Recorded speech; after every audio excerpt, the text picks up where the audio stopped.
नमस्कार. Share market Marathi या YouTube चॅनलवर आपल्या सर्वांचं हार्दिक स्वागत. आजच्या व्हिडिओमध्ये आपण निफ्टी आणि बँक निफ्टी ह्या दोन इंडेक्समध्ये वीकली आणि डेली टाइम फ्रेममध्ये विश्लेषण करणार आहोत.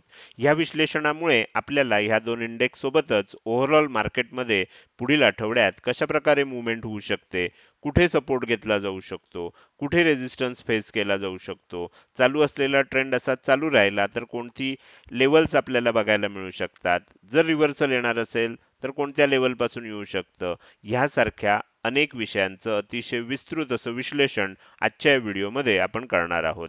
त्यामुळे आजचा हा व्हिडिओ अतिशय महत्त्वाचा आहे आणि आपण सर्वांनी तो शेवटपर्यंत अजिबात स्किप न करता पूर्ण बघावा. चला तर मग सुरू करूया आजच्या या विश्लेषणाला आणि गुरुवारी इंडेक्समध्ये कशा प्रकारे मूव्हमेंट झाली व पुढील आठवड्यात कशा प्रकारे होऊ शकते याचं विश्लेषण करण्यासाठी डायरेक्टली जाऊया चार्टवर. आणि इथे मी निफ्टीचा 15 मिनिटाचा चार्ट ओपन केलेला आहे. आत्ता आपण ह्या चार्टवर आपल्याला बऱ्याच लेवल दिसत आहेत. ह्यामध्ये निळ्या रंगाच्या लेवल जे आहेत त्याच्यावर सध्या फोकस करा. लाल रंगाच्या ज्या लेवल्स आहेत त्याची माहिती आपण थोड्या वेळात बघणार आहोत. तर मागचे 2 दिवस आपण इथे बघितलं होतं की 15 तारीख आणि 16 तारीख आपल्याला असं लक्षात येईल की निफ्टीमध्ये खूपच साइडवेज मुवमेंट आपल्याला बघायला मिळाली होती. आणि त्यासाठी मी ह्या दोन्ही दिवशी आपण दररोज लाईव्ह सेशन घेत असतो. एक दिवस पेड कोर्सच्या सदस्यांसाठी असतं, एक दिवस सर्वांसाठी असतं. तर त्यामध्ये आपण ह्या लेवल्स काढून दिलेल्या होत्या आणि मी सांगितलं होतं की साइडवेज का होतंय त्याचं कारणही सांगितलं होतं आणि हेही सांगितलं होतं की ज्या दिशेनं ब्रेकआउट येईल त्या दिशेनं आपल्याला एक मोठी मूव्हमेंट बघायला मिळेल. झालं असं की 16 तारखेला आपल्याला ब्रेकआउट आला. बरोबर, 16 तारखेला ब्रेकआउट आला. ब्रेकआउट आल्यानंतर एक हाय बनला. आपल्याला नेहमीप्रमाणे एक गोष्ट माहिती असते की कुठलाही ब्रेकआउट टिकाऊ कधी होतो हे समजण्यासाठी जेव्हा ब्रेकआउट येतं त्यावेळेला आपल्याला त्याच्यामध्ये, आता हा वरच्या बाजूने आला त्यामुळे हा विषय आला खरेदीचा. तर इथे आपल्याला जेव्हा वरच्या दिशेनं ब्रेकआउट येतो तेव्हा माझं मत असं आहे, माझा अनुभव असा आहे की जेव्हा पहिल्यांदा ब्रेकआउट होतं तेव्हा मी शक्यतो त्याच्यामध्ये खरेदी करत नाही. मी वाट बघतो. मी कसली वाट बघतो? तर लेव्हल टेस्ट करण्यासाठी किंमत खाली येते का? आणि त्यानंतर जर पुन्हा वर जायला लागलं तर आपण काय करतो? हा हाय ब्रेक झाल्यानंतर त्याच्यामध्ये एंट्री घेतो. असं माझी पद्धत आहे. तर हे झालं माझ्यासाठी. मी कशा पद्धतीनं विश्लेषण करतो. काय झालं प्रत्यक्ष आपण चेक करूया. 16 तारखेला हा ब्रेकआउट आला आणि बाहेर म्हणजे वरच्या वरच थांबलं. ह्या किमतीच्या वर परत लेव्हल टेस्ट करायला खाली आलं नाही. 17 तारखेला म्हणजे गुरुवारी आपल्याला हे लक्षात येईल की गॅप डाऊन ओपन झालं. इथे थोडीशी शंकेची पाल चुकचुकली. त्या दिवशी जेव्हा लाईव्ह सेशन होतं त्या सेशनमध्ये सुद्धा मी हे सांगितलं होतं की मुद्दाम आणि हे हायलाईट करून सांगितलं होतं, जे जे सदस्य नियमित लाईव्ह सेशन अटेंड करतात, लाईव्ह मार्केट सेशन जे सकाळी 9 वाजता चालू होतं आणि 10:30 पर्यंत असतं, त्यामध्ये मी सांगितलं होतं की मागचे काही दिवस आपल्याला अशा प्रकारच्या मोठ्या मोठ्या रेड कॅन्डल बनवल्या गेलेल्या आहेत आणि प्रत्येक वेळेला आपल्याला असं लक्षात आलंय की ज्या ज्या वेळेला अशी रेड कॅन्डल बनली आहे त्यानंतर बाउन्स आलाय. बरोबर, त्यानंतर बाउन्स आला. हे प्रत्येक वेळेला आपल्याला इथे कळलेलं आहे. तर त्यामुळे आत्ता जरी ही रेड कॅन्डल बनत असली तरी आपण सावध राहणं आवश्यक आहे. ही लेवल तोडतंय का हे बघणं आपल्याला आवश्यक आहे. झालं काय? पहिल्या 15 मिनिटामध्ये सेलिंग आलं. नंतर पुढच्या 15 मिनिटामध्ये जेवढं पहिल्या 15 मिनिटामध्ये सेलिंग आलं होतं आणि जेवढी किंमत खाली घसरली होती तेवढीच परत किंमत बाउन्स बॅक झाली. आणि त्याच वेळेला मी सांगितलं होतं की ह्याला आपण काय म्हणतो? ह्याला आपण ट्विझर बॉटम पॅटर्न म्हणतो. ट्विझर बॉटम पॅटर्न मध्ये दोन कॅन्डल एकसारख्या बनतात, बॉटमला बनतात आणि त्यांचा जर हाय ब्रेक झाला तर आपल्याला तेजी बघायला मिळते. आता इथे सुद्धा असं झालं होतं की ह्या दिवशी सुद्धा पहिल्यांदा खाली आलं, नंतर वर जाताना सुद्धा इथे ब्रेकआउट आला, ह्या लेवलचा ब्रेकआउट आला. बरोबर, त्यानंतर काय झालं? लेवल टेस्ट करायला खाली आलं. त्यानंतर काय झालं? परत किंमत वर जायला लागली. म्हणजे इथे सुद्धा जर आपण हा हाय ब्रेकआउट म्हणजे आदल्या दिवशीच्या ह्याच्यानुसार गेलो असतो तर इथे, ह्याच्यानुसार गेलो असतो तर इथे, माझ्या थिअरीनुसार मला इथे एंट्री मिळाली. तुम्ही जर बघितलं तर तुम्हाला लक्षात येईल की इथे 17 तारखेला काय झालं, प्रॉपर ब्रेकआउट झाला, लेवल टेस्ट करायला खाली आलं आणि त्याच्यानंतर पुन्हा किंमत वर जायला लागली. वर जाताना हा जो हाय बनला होता, एन पॅटर्न असं मी म्हणतो, इंग्लिश एन अक्षर जसं असतं त्या पद्धतीनं आपल्याला हा ब्रेकआउट येतो. तर हा एन पॅटर्नचा जो ब्रेकआउट आहे तो आपल्याला इथे बघायला मिळाला. आणि त्या ब्रेकआउट नंतर किंवा आपण आदल्या दिवशीचं जर लक्षात ठेवलं असेल तर ह्या ब्रेकआउट नंतर कुठेही जरी एंट्री घेतली असती तर आपल्याला त्यानंतर लक्षात येईल की खूप मोठी मूव्हमेंट, आणि एवढी मोठी मूव्हमेंट मी सुद्धा अपेक्षा केलेली नव्हती. हे जे आपल्याला टार्गेट झोन दिसत आहेत, आता मी तुम्हाला ह्या लाल लेवल विषयी सांगतो. ह्या ज्या लाल लेवल आहेत ना, ह्या आपण आधीच मागच्याच आठवड्यात बघितलेल्या होत्या की ही निफ्टीसाठी वरच्या बाजूला. आता तुम्हाला माहितीच असेल की आपण सलग 2 महिने सर्वांसाठी रिव्हर्सल झोन आणि टार्गेट झोन दिलेले होते, आणि आता सध्या बंद करून, बाकी सर्वांचे बंद करून फक्त पेड कोर्सच्या सदस्यांना आणि प्रीमियम ग्रुपच्या सदस्यांना ते दिले जात आहेत. आता इथे तुमच्या लक्षात येईल काय झालं, आपल्याला हे जे टार्गेट होतं ह्याच्यामध्ये दुसरं टार्गेट होतं पेड कोर्सच्या आणि प्रीमियम ग्रुपच्या सदस्यांना. हे आता चांगलंच लक्षात येत असेल, मी सांगितलं होतं की ह्या दुसऱ्या टार्गेटच्या खाली प्रॉपर प्राइस ऍक्शन जर झाली तर सेलिंग येणार आणि इथे सेल ऑन राईज असं निफ्टीमध्ये बनणार. मात्र जर ह्या दुसऱ्या टार्गेटच्या वर प्राइस ऍक्शन झाली तर बाय ऑन डिप्सचं मार्केट बनणार आणि आपल्याला वरच्या दिशेनं मुवमेंट होणार. जर आठवत असेल प्रीमियम ग्रुपच्या सदस्यांना, पेड कोर्सच्या सदस्यांना, तर त्यांनी अवश्य कमेंट करा. दुसऱ्या टार्गेटला ह्या आपल्या थेअरीनुसार फार महत्त्व असतं. दुसऱ्या टार्गेटच्या वर जर प्राइस ऍक्शन झाली, आता हे तेजीचे टार्गेट आहेत म्हणून वर म्हणतोय, दुसऱ्या टार्गेटच्या वर जर प्राइस ऍक्शन झाली तर बाय ऑन डिप्स असतं. बाय ऑन डिप्स तुम्ही इथे बघू शकता, वर गेलं, खाली आलं, खरेदी केलं, खाली आलं, खरेदी केलं, इथे सुद्धा थोडं खाली आलं, खरेदी केलं, असं करत करत आपल्याला किंमत वर गेली. एवढी वर जाईल मलाही कल्पना नव्हती. ज्या वेळेला हे तिसरं टार्गेट अचीव झालं, मी ग्रुपवर मेसेज टाकला तिसरं टार्गेट अचीव झालंय, आणि क्लोज होता होता तुम्हाला आश्चर्य वाटेल, तिसरं टार्गेट होतं 23,566 आणि चौथं टार्गेट होतं 23,896. आपलं जवळ-जवळ हे जे टार्गेट आहे ना, ते एक 10-20 पॉइंटच्या फरकानं 872च्या आसपास काहीतरी इथे हे बनलाय, हाय बनलाय.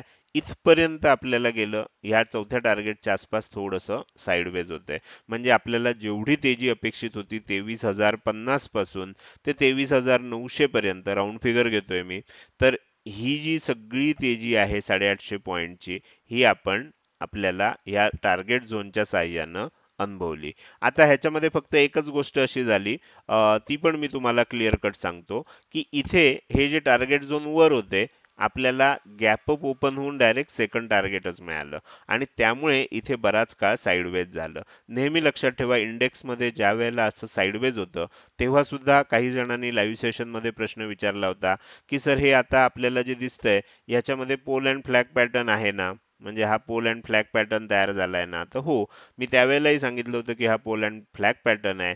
याच्यामध्ये वरच्या दिशेनं ब्रेकआउट होण्याची शक्यता 60 ते 70% असते. 30 ते 40% शक्यता असते की खालच्या दिशेनं ब्रेकआउट होईल, आणि ते सुद्धा आपल्याला इथे बघायला मिळालं. जेव्हा जेव्हा इंडेक्समध्ये आपल्याला अशी साइडवेज मुवमेंट 1, 2, 2.5 दिवस दिसते, त्यावेळेला लक्षात ठेवा, म्हणजे हे स्प्रिंग आहे आणि स्प्रिंगला आपण एका छोट्या एरियामध्ये दाबून ठेवलंय. जेव्हा त्या स्प्रिंगचं प्रेशर कोणत्या तरी एका दिशेनं सुटतं, त्या दिशेनं ती स्प्रिंग खूप मोठ्या प्रमाणावर प्रसरण पावते. त्या पद्धतीनं आपल्याला हे बघायला मिळालं. तर हे झालं निफ्टीमध्ये कशा प्रकारे गुरुवारी मुवमेंट झाली. आज शुक्रवारी मार्केटला गुड फ्रायडेची सुट्टी आहे आणि मी आता इथे टार्गेट झोन का दाखवले, कारण जवळजवळ सगळी टार्गेट आलेली आहेत. तुम्हाला हे रिव्हर्सल झोन, टार्गेट झोन पाहिजे असतील तर तुम्ही एकतर प्रीमियम ग्रुप जॉईन करू शकता किंवा पेड कोर्सच्या ग्रुपला जॉईन करू शकता. अधिक माहिती तुम्हाला ह्या व्हिडिओमध्ये शेवटी मिळेल. आपण आता पुढे जाऊया. हे झालं निफ्टीमध्ये काय झालं. आता पुढच्या आठवड्यात काय होऊ शकतं हे आता समजून घेऊया. त्यासाठी मी इथे निफ्टीचा चार्ट जो आहे हा डेली टाइम फ्रेम मध्ये ओपन केलेला आहे. तुमच्या लक्षात येईल की इथे एप्रिलमध्ये आपल्याला एप्रिलच्या सुरुवातीला, म्हणजे काय झालं होतं, मार्च एंडला आणि एप्रिलच्या सुरुवातीला तुमच्या लक्षात येईल की एक मोठं सेलिंग झालं होतं.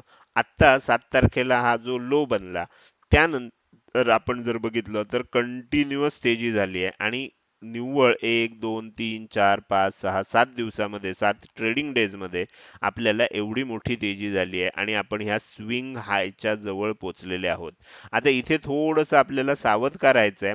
ह्याचं कारण मी निफ्टीची जी 4 टार्गेट दाखवली होती ना, ती थोडीशी लाँग टर्मची दाखवली होती आणि त्याच्यामध्ये आपल्याला सगळी टार्गेट आलेली आहेत. दुसरी गोष्ट, आपण जर इथे काळजीपूर्वक चेक करायला लागलो तर आपल्याला लक्षात येईल की साधारणपणे ह्या आसपास रेझिस्टन्स आहे. पूर्वी सुद्धा तुम्हाला लक्षात येईल की इथपर्यंत किंमत आल्यानंतर सेलिंग झालेलं आहे. परत इथपर्यंत किंमत आल्यानंतर सेलिंग झालेलं आहे. आता ह्याचा अर्थ असा नाही की आता पण सेलिंग होईल. ऑलरेडी ही जर लेवल बऱ्याच वेळेला टेस्ट केली गेली असेल तर मग ह्याच्यामध्ये आणि हीच लेवल जर तुम्ही मागे खेचायचा प्रयत्न केला तर तुमच्या लक्षात येईल की इथे सुद्धा आपल्याला अशाच प्रकारे इथे इथे बघा, इथे बराच काळ राहिलं, ब्रेकआउट द्यायचा प्रयत्न झाला, फेल गेलं. इथे ही लेवल सपोर्ट म्हणून काम करत होती. बरोबर, म्हणजे ह्या लेवलचं महत्व 23,850 च्या लेवलचं महत्व तुमच्या लक्षात येईल. तर आता आपण थोडंसं आणखीन एक गोष्ट, आणखीन एका लेवलचा विचार करूया, म्हणजे आपल्याला पुढे जाता येईल आणि पुढचं विश्लेषण करता येईल. तर आता हा जो एरिया आहे ना, हा एरिया आता हे थोडंसं मोठ्या टाइम फ्रेमवरचं आहे, डेली टाइम फ्रेमवरचं आहे. एरिया मोठा मिळणार तुम्हाला. इथे खाली 23,850 ची लेवल आहे, वर 24,225 ची लेवल आहे. म्हणजे साधारण खाली 150, वर 225 अशी 450 पॉईंटचं आपल्याला ही रेंज मिळते. आकड्यात कधीतरी बेरजेत वजाबाकी चूक होऊ शकते, तुम्ही अंदाजे लक्षात घ्या. तर एवढ्या पॉईंटची ही जी गॅप आहे, ही गॅप इथे रेझिस्टन्स म्हणून काम करेल. आता होईल काय ह्याच्यामध्ये दोन शक्यता आहेत. ह्याचा अर्थ आपल्याला इथनं एक थोडंसं वर जाण्याची पण अजून शक्यता आहे. बरोबर, 24,000 नॅचरल रेझिस्टन्स आहे. कधी कधी काय होतं की मार्केट ज्या पद्धतीनं वर जातंय गॅप बनवत, आता हे कंटिन्युअस असं नाही जाऊ शकत, पण इथे बघा, इथे गॅप बनली, इथे गॅप बनली, म्हणजे ह्या प्रत्येक ठिकाणी गॅप बनत बनत इथे तर खूप मोठी गॅप बनली. बरोबर, तर प्रत्येक ठिकाणी गॅप बनत बनत घेते. कदाचित आपल्याला माहित नाही, अंडर करंट जर तसाच असेल तर गॅप अप ओपन होऊन इथनं सुद्धा वर जाऊ शकतं. ओके, पण आपल्याला एवढे चमत्कार सातत्यानं एकाच दिशेनं होतील मार्केटमध्ये, ह्याच्यावर थोडंसं आपल्याला सावध राहणं आवश्यक आहे. हा एरिया रेझिस्टन्स झोन आहे, एवढं आता तुम्हाला इथनं लक्षात आलं असेल. तर त्यामुळे आपल्या तेजीच्या पोझिशन असतील तर आपण कदाचित गुरुवारीच त्या स्क्वेअर ऑफ केल्या असतील, नसतील तर आपल्याला सोमवारी थोडंसं त्याच्यासाठी विश्लेषण करण्याची, सावध राहण्याची गरज आहे असं मला वाटतंय. अर्थात तुम्ही तुमचं विश्लेषण करू शकता. मी जे काही विश्लेषण करतोय त्याच्यावर ह्याचा पाया बनून, म्हणजे हे विश्लेषण पाया म्हणून घ्या आणि त्यावर तुमचं विश्लेषण करा आणि मग तुमचा डिसिजन घ्या. निव्वळ मी सांगतोय ह्या बेसिसवर तुम्ही कुठलाही ट्रेड किंवा कुठलीही पोझिशन इनिशिएट करायची नाहीये. तर माझ्या तुम्हाला आता इथे लक्षात आलं असेल. दुसरी महत्वाची गोष्ट, आपण जर थोडंसं आणखीन काही गोष्टी बघायला गेलो तर आपल्याला इथे मी तुम्हाला एक हे पण दाखवलं होतं. आपल्याला ट्रेंड लाईन काढून दाखवलेल्या होत्या. तर ती ट्रेंड लाईन सुद्धा मी काढून दाखवतोय. आता जर तुम्ही इथे बघितलं तर ही हा हाय आहे, हा हाय असं आपण जर जोडून ट्रेंड लाईन काढली तर एक ट्रेंड लाईन अशी जात होती आणि दुसरी ट्रेंड लाईन आपण जर बघितली तर साधारणपणे इथे आहे आणि हा हाय आहे. ओके. तर हा, मी हे ट्रेंड लाईन सह तुम्हाला पूर्वी काढून दाखवलेली आहे. वीकली अनालिसिसच्या व्हिडिओमध्ये दाखवलेली आहे आणि मी त्याच्यामध्ये सांगितलं होतं, ह्यापूर्वी बघा कधीही ह्या झोनमध्ये आपल्याला किंमत आलेली नाही ह्या एवढ्या सेलिंगमध्ये. इथे पहिल्यांदा आली, तर त्यामुळे काय झालं, रेझिस्टन्स फेस केला आणि खाली गेली. आता दुसऱ्यांदा येते आणि ती लेवल ब्रेक केली आहे. बरोबर, तर आता काय होऊ शकतं, ब्रेकआउट मिळालाय ह्या एरियामध्ये. आपलं नेहमीची थेअरी जी आपण 15 मिनिटाच्या टाइम फ्रेमवर वापरली, इथून थोडंसं वर जाऊ शकतं, थोडं लेवल टेस्ट करायला ह्या लेवलला किंवा ह्या लेवलला खाली येऊ शकतं आणि मग जर वर जायचं असेल तर परत वर जाऊ शकतं. अशा प्रकारचा आत्ता सर्वसाधारणपणे मागचा अनुभव जर बघितला तर ह्या पद्धतीनं आपल्याला मार्केटमध्ये ह्याला टेक्निकल अनालिसिस नाही म्हणता येणार, याला प्राइस ऍक्शन म्हणता येईल. तर मागच्या अनुभव जर बघितला तर ह्या पद्धतीनं प्राइस ऍक्शन होताना आपल्याला ह्यापूर्वी दिसलेले आहेत आणि तेच मी तुम्हाला इथे सांगायचा प्रयत्न करतोय. माझ्या मते तुम्हाला निफ्टीचं डेली टाइम फ्रेमवरचं विश्लेषण अतिशय व्यवस्थितरित्या समजलं असेल. कुठे सपोर्ट आहे, कुठे रेझिस्टन्स आहे, काय होऊ शकतं, कशासाठी आपली तयारी असली पाहिजे, सर्व गोष्टी आपल्याला इथे लक्षात आलेल्या आहेत. पेड कोर्सच्या आणि प्रीमियम ग्रुपच्या सदस्यांना सोमवारसाठी आपल्याला जर रिव्हर्सल झोन किंवा टार्गेट झोन पैकी काही बनत असेल तर ते त्यांच्या त्यांच्या ग्रुपवर दिलं जाईल. तर हे झालं निफ्टीचं विश्लेषण. आता आपल्याला काय करायचं आहे, थोडं पुढं जायचं आहे आणि बँक निफ्टीचं विश्लेषण करायचं आहे. तुम्हाला आठवत असेल की बँक निफ्टीसाठी सुद्धा मी हा एक चॅनल दिलेला होता. तुम्हाला आठवत असेल की 2 दिवस निफ्टी साइडवेज होती, बँक निफ्टी अप ट्रेंड मध्ये होती आणि चॅनल मध्ये होती. आणि मी तुम्हाला सांगितलं होतं की जेव्हा ब्रेकआउट येईल त्यावेळेला कशा पद्धतीने येईल. जर वरच्या दिशेने येणार असेल तर ब्रेकआउट येईल, लेवल टेस्ट करायला खाली येईल आणि त्यानंतर परत वर जाईल. मी इथे इंटरेस्टेड असणार. माझं विश्लेषण मला असं सांगतं की ह्या ठिकाणी जर मी थोडं खरेदी वगैरे केली तर मला ह्याच्यामध्ये यश मिळण्याची शक्यता जास्त असते. अर्थात 100% काहीच नसतं, पण शक्यता थोडी वाढते. ओके. तेच जर समजा खालच्या दिशेनं ब्रेकडाऊन होणार असेल तर ब्रेकडाऊन होऊ देणार मी, त्यानंतर लेवल टेस्ट करायला वर येऊ देणार आणि परत खाली जात असेल तर मी ह्या ठिकाणी इंटरेस्टेड असणार. बरोबर, ह्या ठिकाणी मी मंदी करायला इंटरेस्टेड असणार. ह्या पॉइंटला मी मंदी करणार. पहिल्यांदा खाली येते तिथे मी मंदी करणार नाही. आणि म्हणून आपल्याला काल जे सेशन झालं गुरुवारी त्यामध्ये मी हे पण सांगितलं होतं की पेशन्सला फार महत्व आहे. घाई गडबड करून, कारण निफ्टीमध्ये पहिली 15 मिनिटाची कॅन्डल जेव्हा खाली आली होती तेव्हा मी सांगितलं होतं घाई गडबड करू नका, पेशन्स ठेवा. पेशन्स ठेवला तर तुम्हाला यश मिळणार. आणि अनेकांनी कमेंटमध्ये लिहिलंय, सर तुम्ही जे जे सांगितलं होतं सुदैवानं तसंच तसंच घडत गेलं आणि पेशन्सचं फळ खूप चांगल्या पद्धतीनं आपल्याला बघायला मिळालं. तर इथे काय झालं बघा, इथे पहिल्यांदा ब्रेकआउट आपल्याला इथे मिळाला होता. बरोबर, पण आपण हा सोडून देऊ कारण त्याच्या वर क्लोजिंग झालं नाही. बरोबर, म्हणून मी ही लेवल पण आखली होती. त्यानंतर काय झालं, त्यानंतर जर तुम्ही बघितलं तर नेक्स्ट कॅन्डलनं आपल्याला इथे ब्रेकआउट दिला. बरोबर, ब्रेकआउट दिला, लेवल टेस्ट करायला किंमत खाली पण आली आणि मग वर जायला लागली. जसं आपल्याला अपेक्षित होतं, या ठिकाणी मी इंटरेस्टेड झालो असतो. मला जर खरेदी करायची असती तर मी इथे केली असती. हे मी तुम्हाला आधीच सांगितलं होतं आणि त्याच प्रकारची प्राइस ॲक्शन आपल्याला इथे बघायला मिळाली. आणि त्यानंतर काय झालं, त्यानंतर धूमधडाका झाला आणि तो तुम्ही बघू शकता की 54,400 पर्यंत आपल्याला ही तेजी जाताना बघायला मिळाली. ठीक आहे. तर हे झालं बँक निफ्टीमध्ये गुरुवारी काल कशा पद्धतीनं मूव्हमेंट झाली. आता येणाऱ्या काळात कशा पद्धतीनं होऊ शकते ते समजून घेण्यासाठी आपण काय करूया, बँक निफ्टीचा डेली टाइम फ्रेमवरचा चार्ट ओपन करूया. तर बँक निफ्टीचा डेली टाइम फ्रेमवरचा चार्ट मी इथे ओपन करतोय.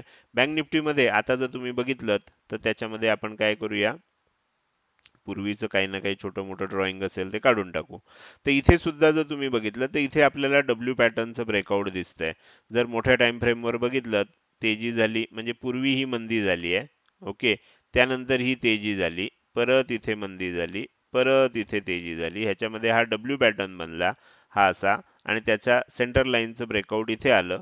त्यानंतर पहिलं टार्गेट असतं आपला हा हाय, तो हाय टार्गेट येऊन गेलं, त्याच्या वर चाललंय. म्हणजे प्राइस ऍक्शन नुसार आपल्याला जे काय दिसतंय त्याच्यामध्ये आपल्याला आता काय दिसतंय, हा आता लाईफ टाइम हायच्या जवळ आल्यासारखं दिसतंय. आणि लाईफ टाइम हायच्या जवळ आल्यानंतर थोडंसं सावध राहणं हे नेहमीच आवश्यक असतं.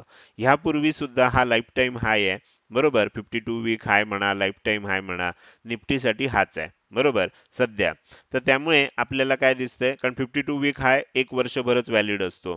बरोबर, लाईफ टाइम हाय कायमस्वरूपी व्हॅलिड असतो. तर इथे तुमच्या लक्षात येईल, इथे आलं सेलिंग आलं होतं. बरोबर, ते पहिल्यांदाच आलं होतं, त्यामुळे आपण त्याच्याविषयी काही बोलूया नको. इथून जर बघितलं तर इथपर्यंत आलं, त्याच्या जवळ आल्यावर सेलिंग आलं होतं. आता काय झालंय, ज्या पद्धतीने अप्रोच झालाय ते बघता कदाचित थोडंसं ह्याला रिस्पेक्ट दिला जाईल, पण त्यानंतर पुन्हा कदाचित ब्रेकआउट होऊ शकतं. तर त्यामुळे आता थोडं सावध राहणं आवश्यक आहे, कारण आपण अगदी ती जी लेवल आहे 467 ची, त्याच्या अगदी 50-60 पॉईंट खाली आपण हाय बनवलाय आणि थोडंसं खाली आलोय. बरोबर, तर त्यामुळे आता ते आपल्याला लक्षात घ्यावं लागणार आहे आणि त्याच्या आधारावरच आपल्याला इथून पुढे सर्व गोष्टीचं विश्लेषण करावं लागणार आहे. तर हे झालं बँक निफ्टीचं विश्लेषण. आपण आज काय करतोय, मुद्दाम वीकली टाइम फ्रेम मध्ये अजून मी दाखवलं नाही, ते शेवटी दाखवणार आहे. आपण आज थोडंसं ऍडिशनली सेन्सेक्सचं सुद्धा विश्लेषण करूया. सेन्सेक्स मध्ये मी काय सांगितलं होतं, 2 दिवस सातत्यानं आपण सेन्सेक्स सुद्धा, अर्थात 2 दिवस म्हणण्यापेक्षा 3 दिवस, 15, 16 आणि 17, 3 दिवस सेन्सेक्सचं सुद्धा विश्लेषण लाईव्ह सेशन मध्ये मी करत होतो. आणि शेवटी शेवटी मी सांगितलं होतं तुम्हाला आठवत असेल 17 तारखेला सांगितलं होतं सकाळीच की आपल्याला हा वरच्या बाजूला बुल ट्रॅप झोन आहे, खालच्या बाजूला हा बिअर ट्रॅप झोन आहे. प्रीमियम ग्रुपचे सदस्य असतील, पेड कोर्सचे सदस्य असतील, त्यांना हे चांगलं लक्षात येईल. नसाल तुम्ही अजून पेड कोर्स किंवा प्रीमियम ग्रुपमध्ये, तर हे सेशन जर अटेंड केलं असेल, कारण सेशनमध्ये सुद्धा मी ह्याच्याविषयी डिटेल सांगितलं होतं. काय झालं बघा, ह्या बुल जो हे होता ट्रॅप झोन होता, त्याच्यामध्ये किंमत गेली, त्याचा ब्रेकआउट द्यायचा प्रयत्न झाला, खाली आलं, परत ब्रेकआउट द्यायचा प्रयत्न झाला, परत खाली आलं, परत ब्रेकआउट द्यायचा प्रयत्न झाला, परत खाली आलं. असं करत करत म्हणजे इथे काय होतं, कन्फ्युजन क्रिएट केलं गेलं. आणि ह्याचं कारण काय आहे की इथे अनेक लोकांना माहित होतं की हा इथे आल्यानंतर ट्रॅप होऊ शकतो. त्यामुळे जोपर्यंत एक चांगलं ब्रेकआउट येत नाही ना, तोपर्यंत कोणी खरेदी करणार नाही. आणि ज्या क्षणी आपल्याला इथून ही कॅन्डल बनली, म्हणजे ही जी कॅन्डल दिसते ही कॅन्डल ब्रेकआउटची बनली, त्यानंतर ह्याच्यामध्ये खरेदीचा धुमधडाका चालू झाला आणि तुम्ही बघू शकता तो किती वर गेला. बरोबर. म्हणजे एवढा लाईव्ह मार्केटमध्ये जाणं, एखाद दिवशी गॅप अप किंवा गॅप डाऊन ओपन होतं ती गोष्ट वेगळी. लाईव्ह मार्केटमध्ये एवढं ब्रेकआउट बघायला मिळणं आणि ह्याच्यात कुठेही घाबरण्यासारखं काहीच नव्हतं.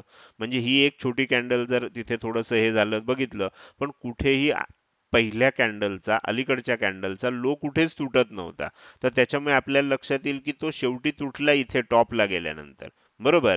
तर त्यामुळे आपल्याला खूप चांगलं ह्याच्यामध्ये प्राइस ऍक्शन नुसार जरी फॉलो केलं असतं तरी टार्गेट खूप चांगलं मिळालं होतं. हे झालं सेन्सेक्सचं. आता आपण काय करूया, पटापट विकली टाइम फ्रेम मध्ये निफ्टी आणि बँक निफ्टी काय म्हणतंय ते एकदा समजून घेऊया. सध्या बँक निफ्टी ओपन आहे, त्यामुळे आधी मी बँक निफ्टीचं विश्लेषण करतो विकली टाइम फ्रेम मधलं, आणि मग आपण निफ्टीकडे जाऊया. आता इथे तुम्हाला जो डब्ल्यू पॅटर्न सांगितला तो क्लिअर कट दिसत असेल, तर इथे काय झालं, इथे दोन डब्ल्यू पॅटर्न तयार झालेत. इथे बघितलं तर हा पहिला डब्ल्यू पॅटर्न होता आणि इथे बघितलं तर हा दुसरा होता. म्हणजे एवढा भाग जर बघितलात तुम्ही इकडून इकडे, तर तुमच्या लक्षात येईल की हा डब्ल्यू पॅटर्न आहे. म्हणजे इथे सेलिंग झालं, तेजी झाली, परत सेलिंग झालं आणि वर गेलं. अपेक्षा काय असते, डब्ल्यू मधला जो पहिला लो असतो तो लोअर पाहिजे, दुसरा लो असतो तो हायर पाहिजे. तशाच पद्धतीनं बनलेलं दिसतंय. त्यामुळे ह्या डब्ल्यू पॅटर्नचं ब्रेकआउट आपल्याला इथे झाल्यावर गेलं आणि ते आपल्याला हाय पर्यंत जवळपास पोहोचलेलं आहे. आता इथे थोडंसं आपल्याला सावध राहायचं आहे, कारण हा लाईफ टाईम हाय आहे आणि जसं निफ्टीमध्ये खूप सेलिंग झालंय तसं बँक निफ्टीमध्ये झालेलं नव्हतं. त्यामुळे आपण पटकन लाईफ टाईम हाय मध्ये पोहोचलोय. तर त्यामुळे आता इथे काय होणार, कदाचित काय होईल, आता मी माझं नेहमीचं जे फेमस वाक्य आहे ते मी आता म्हणतो. आता आपल्याला हे बघावं लागेल की बँक निफ्टी निफ्टीला घेऊन वर जाते का निफ्टी बँक निफ्टीला घेऊन खाली येते. आता त्या दोन इंडेक्सवर ह्या गोष्टी अवलंबून आहेत. तेजी होणार असेल तर बँक निफ्टीमध्ये आपल्याला, कारण आता स्काय इज द लिमिट, ह्याच्यावर कधी किंमत गेलीच नाहीये बँक निफ्टीची, त्यामुळे स्काय इज द लिमिट राहणार आहे. निफ्टी आता काय होऊ शकतं, जर वर जायला लागलं तर निफ्टीला जायला भरपूर स्कोप आहे अजून, कारण निफ्टी अजून लाईफ टाईम हायच्या जवळ पोचलेलं नाहीये, जे मी तुम्हाला आता दाखवणार आहे. म्हणून मी हे शेवटी घेतलं विश्लेषण विकली टाइम फ्रेमचं. आता मी इथे तुम्हाला निफ्टीचा चार्ट पण दाखवतो, म्हणजे तुमचं काय होईल, सर्व अंगाने व्यवस्थित विश्लेषण कसं करायचं असतं हे लक्षात येईल. निफ्टीला अजून लाईफ टाईम हाय पर्यंत पोचायला तुम्ही जर इथे बघितलं तर ह्या लेवल पासून अजून इतकं अंतर कापायचं आहे. बरोबर. तर ह्या लेवलला पोचल्यानंतर ते लाईफ टाईम हायला जाणार. 26,000च्या वर जायचं आहे. अजून आपण 24,000ची लेवल पण नाही बघितली आहे. त्यामुळे निफ्टीमध्ये अजून खूप स्कोप आहे. पण कदाचित हे असं डायरेक्ट नाही जाणार, थोडंसं ह्या एरियामध्ये जाईल, सपोर्ट थोडंसं लेवल टेस्ट करायला खाली येईल, मग जाऊ शकतं. किंवा मग सेलिंग होणार आहे, काय होणार आहे पुढची प्राइस ऍक्शन आपण आता इथे जास्त डिस्कस नाही करू शकत. पण आपल्याला आता दोन्ही दिशांनी मार्ग मोकळा आहे. तर माझ्या मते आता तुम्हाला संपूर्ण विश्लेषण लक्षात आलं असेल, निफ्टीचं, बँक निफ्टीचं आणि अगदी सेन्सेक्सचं सुद्धा. तर माझ्या मते आजचं विश्लेषण तुम्हाला नक्कीच आवडलं असेल तर नक्कीच लाईक करा आणि कसं वाटलं हे कमेंट सेक्शन मध्ये टाईप करून सांगायला विसरू नका. बाकीच्या ज्या सगळ्या सूचना आहेत त्या मी थोड्याशा पुढे देतोय, त्यापूर्वी काही महत्त्वाच्या सूचना आहेत. तर त्या महत्त्वाच्या सूचना काय काय आहेत? जर तुम्ही नवीन असाल आणि तर तुम्हाला शेअर मार्केट मराठी या परिवारात सामील व्हायचं असेल, तर तुम्हाला WhatsApp, Telegram, Facebook असे 3 ग्रुप आहेत आपले. त्यापैकी कुठलाही ग्रुप जॉइन करा. शक्यतो WhatsApp किंवा Telegram ग्रुप जॉइन करा. Facebookला सुद्धा जॉइन करू शकता. तर त्याच्या लिंक ह्या व्हिडिओच्या डिस्क्रिप्शनमध्ये दिल्या आहेत. शेअर मार्केट मराठी या प्लॅटफॉर्मवर शेअर मार्केटचं शिक्षण 3 लेव्हलमध्ये दिलं जातं. पहिली लेव्हल आहे फ्री कोर्स, ज्याच्यासाठी माझी तुमच्याकडनं कुठलीही अपेक्षा नाही. याच्यामध्ये 3 कोर्सेस आहेत. पहिला जो आहे शेअर मार्केट फ्री कोर्स, ज्याला स्टार्टर कोर्स असंही म्हणतात. दुसरा कोर्स आहे टेक्निकल अनालिसिस कोर्स, तोही अतिशय उत्तम आहे. आणि तिसरा आहे मला ट्रेडर बनायचं आहे. तर असे 3 कोर्सेस आहेत. ज्या कोर्सेसची माहिती तुम्हाला हवी असेल तर फ्री कोर्स असा एक WhatsApp मेसेज करा आणि तुम्हाला सर्व माहिती तुमच्या WhatsApp ग्रुपवर वर तुम्हाला शेअर केली जाईल. ही झाली पहिली लेवल, ज्याच्यामध्ये तुमच्याकडनं काहीच अपेक्षा नाही, कमिटमेंट काहीच नाहीये. दुसरी लेवल आहे आपली प्रीमियम ग्रुपची. जर तुम्हाला प्रीमियम ग्रुप जॉइन करायचा असेल तर मात्र तुमच्याकडनं एक छोटीशी कमिटमेंट आहे. प्रीमियम ग्रुपसाठी अजूनही आपण कुठलीही फी चार्ज करत नाहीये. मात्र इथे तुम्हाला एक कमिटमेंट अशी आहे की तुम्हाला अपस्टॉक्समध्ये या व्हिडिओच्या डिस्क्रिप्शनची मध्ये एक रेफरल लिंक दिलेली आहे अपस्टॉक्सची. त्या लिंकचा वापर करून अपस्टॉक्समध्ये एक अकाउंट ओपन करणं आवश्यक आहे. ते केल्यानंतर तुम्हाला प्रीमियम ग्रुपची लाईफ टाईम फ्री मेंबरशिप मिळणार आहे आणि ह्याची मुदत सुद्धा आता ह्या महिना अखेर संपणार आहे. ही ऑफर आता बंद होणार आहे. तुम्हाला अकाउंट ओपन करून लाईफ टाईम फ्री मेंबरशिप आता मिळणार नाही. आपल्याला कदाचित काही चार्जेस अगदी थोडेसे असतील ते भरून तुम्हाला प्रीमियम ग्रुपची मेंबरशिप मिळू शकेल. तोपर्यंत तुम्हाला चान्स आहे, तुम्ही प्रीमियम ग्रुपचे सदस्य होऊ शकता. ही झाली दुसरी लेवल. ह्या लेवलसाठी थोडीशी कमिटमेंट आवश्यक आहे. फी नाहीये, पण कमिटमेंट आहे. तुम्हाला इथे अकाउंट ओपन केलं पाहिजे. अधिक माहिती पाहिजे असेल, ह्याच 2 शब्दाचा मेसेज तयार करा. फक्त हे 2 शब्द पाठवा. फ्री ग्रुप, प्रीमियम ग्रुप एवढेच 2 शब्द जर तुम्ही WhatsAppला टाइप केलेत आणि ह्या नंबरला पाठवलेत, तर तुम्हाला त्याची माहिती मिळू शकेल. पेड कोर्समध्ये आपले आता 2 कोर्सेस सध्या चालू आहेत. पहिला आहे मनी मशीन कोर्स, दुसरा आहे ऑप्शन ट्रेडिंग कोर्स आणि ह्या दोन्हीची एकत्रित कॉम्बो कोर्स असा आपण एक बनवलेला आहे. तर ह्या कॉम्बो कोर्सची ऍडमिशन आता पूर्ण होत आलेली आहे. 20 तारीखपर्यंत तुम्ही ह्याच्यासाठी ऍडमिशन घेऊ शकता. जर तुम्हाला ह्या नवीन बॅचमध्ये, ह्या बॅचचं वैशिष्ट्य असं आहे की जुन्याच फी मध्ये आपण ह्याला अजूनही ऍडमिशन देतोय. आपल्या सर्वांना माहिती आहे की आता आपण काहीतरी वेबसाईटवर किंवा ॲपमध्ये आपलं कोर्सेस येणार आहेत, तर त्याचं डिझायनिंग चालू आहे. त्यानंतर सर्व कोर्सेसच्या, सर्व स्ट्रक्चरच्या फीज वाढवल्या जाणार आहेत. सध्या जुन्या फीमध्ये आपल्याला लाईफ टाईम ॲक्सेस मिळणार आहे. पेड कोर्स ही आपली तिसरी हे आहे. ह्या 3 माध्यमातून आपण सध्या शेअर मार्केटचं शिक्षण देतोय. तर पेड कोर्स विषयी अधिक माहिती पाहिजे असेल तर एवढेच 2 शब्द WhatsApp मेसेज करा ह्या नंबरवर, तुम्हाला सर्व माहिती दिली जाईल. आपण एक नवीन कोर्स पुढच्या महिन्यात लॉन्च करतोय. तो आपल्या नवीन वेबसाईटवर किंवा ॲपवर जे काही आपलं बनेल त्याच्यामध्ये असेल. तर त्याच्यामध्ये ॲस्ट्रॉलॉजी, ॲस्ट्रॉनॉमी, टेक्निकल अनालिसिस आणि मॅथमॅटिक्स ह्यावर आधारित त्याचा आपण छोटासा डेमो मागचे 2 महिने बघितला. रिव्हर्सल झोन आणि टार्गेट झोन किंवा बाकी विश्लेषणामध्ये बघितलं. तर तोच तुम्हाला मी जसं विश्लेषण करतो असं तुम्हाला विश्लेषण करायचं असेल आणि आयुष्यात इतर कुठलाही कोर्स यापुढे करायचा नसेल, स्वतः शेअर मार्केटमध्ये काम करून अतिशय चांगल्या प्रकारची वेल्थ जनरेट करायची असेल, तर त्या सर्वांसाठी हा अतिशय उत्तम असा कोर्स आपण पुढच्या महिन्यामध्ये लॉन्च करतोय. हा मेगा कोर्स असणार आहे. लक्षात आलं? तर त्यामुळे ह्याची फी थोडीशी जास्त असणार आहे, पण ती एवढीही जास्त नसणार की तुम्हाला अफोर्ड नाही होणार. त्याविषयी लवकरच सर्व माहिती सांगितली जाईल.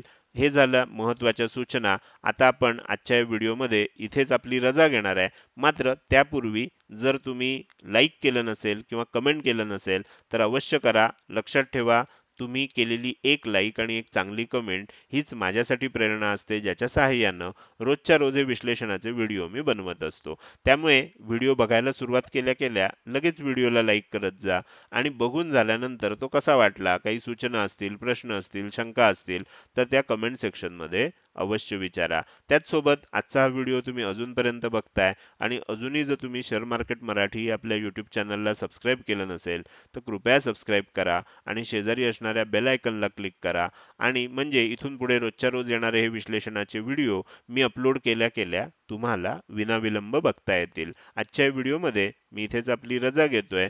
धन्यवाद.